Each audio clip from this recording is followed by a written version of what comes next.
बायकोनी आलिया भट्टची ती ट्रेसलेचेस केकची रील बघितलेली. म्हटली हो असला आपल्याला घेऊन या. म्हटलं इतकी सोपी गोष्ट घेऊन येण्यात काय पॉईंट नाही, आपण घरच्या घरीच बनवूया. जे काय नव्हतं माझ्याकडे ते ब्लिंकिटवर मागवलं, केक, फ्रेश क्रीम वगैरे, आणि हा केक आला. तर त्याच्यासाठी आपण मिल्कचं बेस करून घेतलं. दूध घेतलं 150 ml, त्यामध्ये 50 ग्राम क्रीम ॲड केली आणि 100 ग्राम हे मिल्कमेड ॲड केलं. सगळं मिक्स करून घेतलं आणि त्या केकवर सगळं पोर केलं. आता पोर करून त्याला ठेवून द्यायचं साधारणपणे 1 तास थंड व्हायला. त्यानंतर ते ॲब्झॉर्ब करून घेईल सगळं लिक्विड आणि असं एकदम ज्युसी केक बनेल. नंतर थोडीशी व्हिप क्रीम घेतली वरतून टॉपिंग करायला.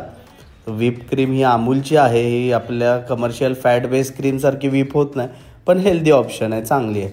असं आपलं तयार झालं. त्याला वरतून गार्निशिंग करूया म्हटलं तर थोडंसं रोज सिरपने गार्निशिंग केलं आहे. तुम्ही पण हे ट्राय करू शकता. एकदम सिम्पल आहे रेसिपी आणि खूप टेस्टी लागते, जबरदस्त एकदम. तुम्ही ही एकदा खाल ना तर आठवड्यातून एकदा तरी बनवायचं मन करेलच. नक्की ही रेसिपी ट्राय करा आणि कशी वाटली सांगा.